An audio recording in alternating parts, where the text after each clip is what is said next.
l'argent va t'amener à vivre comme le diable, à faire ce que le diable veut. L'amour de l'argent va t'amener à tuer. L'amour de l'argent va t'amener à mentir. L'amour de l'argent va t'amener à devenir une prostituée. L'amour de l'argent va t'amener à devenir un escroc. L'amour de l'argent va t'amener à devenir un faux type quelque part, en train d'escroquer les gens.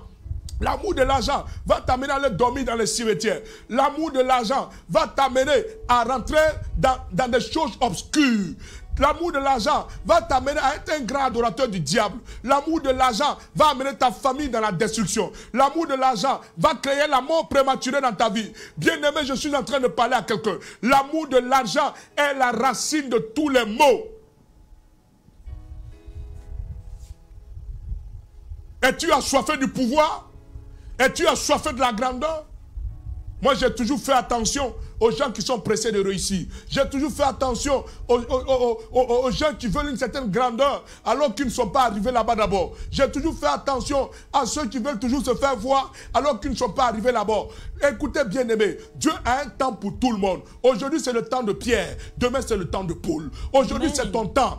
Demain, c'est mon temps. Bien-aimé, si tu as la patience et tu sais attendre Dieu, le Seigneur Jésus savait qu'il n'avait pas besoin de ces choses. Il existe un royaume plus grand que ce que le diable voulait utiliser pour le tenter. Car celui qui est spirituel sait que le royaume des cieux est plus grand que le royaume que les hommes voient sur la terre. Bien-aimé, si tu m'écoutes ce soir, comprends que toi qui acceptes renoncer aux choses de ce monde, renoncer à la tentation du diable, oh, tu auras et tu gagneras un royaume et ce qui est plus grand que ce que tu as abandonné pour le nom du Seigneur. Amen.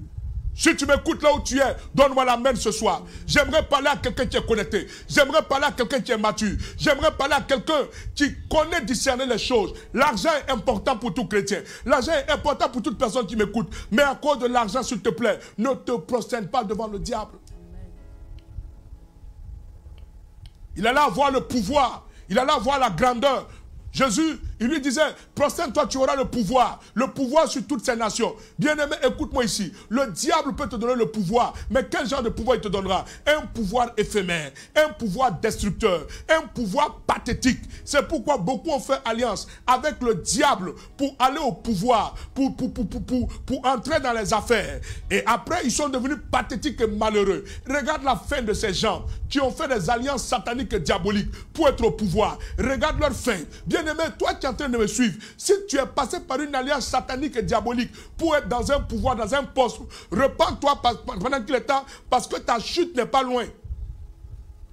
Ta chute n'est pas loin, je te dis ça. Toi qui es en train de m'écouter, si tu es passé par des chemins bizarres pour être au pouvoir, écoutez, une personne qui adore le diable, son adoration et sa connexion avec le diable, c'est juste pour un temps. Et quand il finira de t'utiliser, il va te détruire. C'est ça. C'est pourquoi tous ceux qui sont élevés par le diable finissent mal. Ils finissent mal. La tentation du pouvoir. La tentation de la grandeur.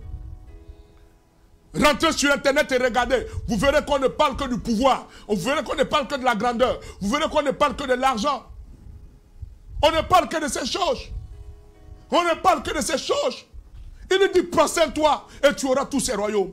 Combien de personnes se prosternent? Écoute-moi. Aujourd'hui, toi, tu es en train de m'écouter. Combien de fois tu te prosternes? Tu ne te soucies pas lorsque tu sens que tu perds la foi. Tu ne te soucies pas lorsque tu remarques que ta connexion envers Dieu est en train de baisser. Tu ne te soucies pas lorsque tu constates que tu n'as plus une vie de prière. Tu ne te soucies pas lorsque tu constates que tu n'as plus un temps de méditation de la parole. Mais tu te soucies quand tu remarques que financièrement ça ne va pas. L'argent est plus important.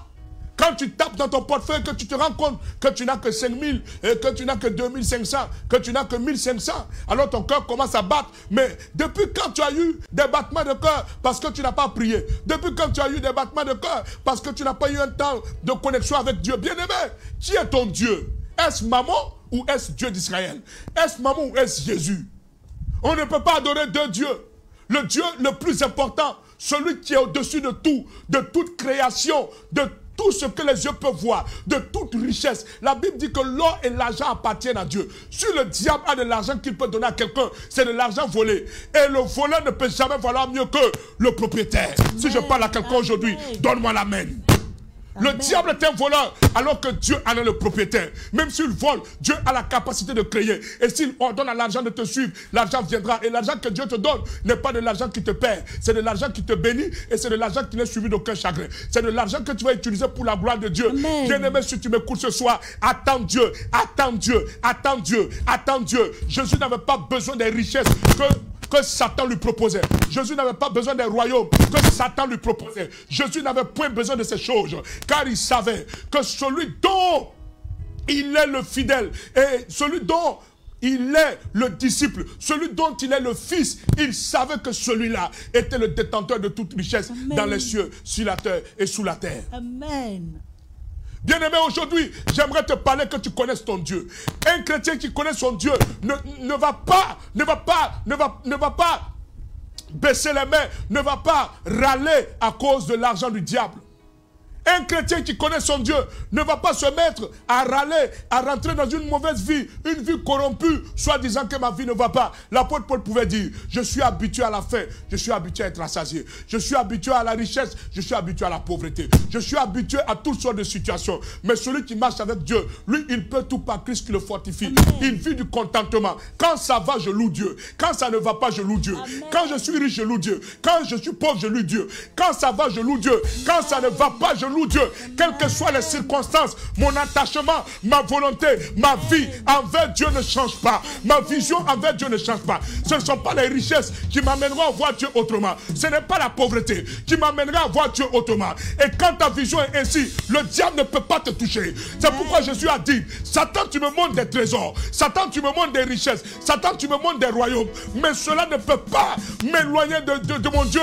Je sais une chose, il est écrit que j'adorerai l'Éternel, mon Dieu, lui et lui seul, pas un seul maître, quels que soient les bénéfices, quelles que soient les circonstances, quelles que soient les richesses, quelle que soit la grandeur, quelles que soient les propositions, quels que soient les marchés, quels que soient les contrats, quels que soient les chèques, quelles que soient les sommes en espèces, si cela va m'amener à ne pas adorer mon Dieu et à donner gloire à un autre Dieu, je le refuse.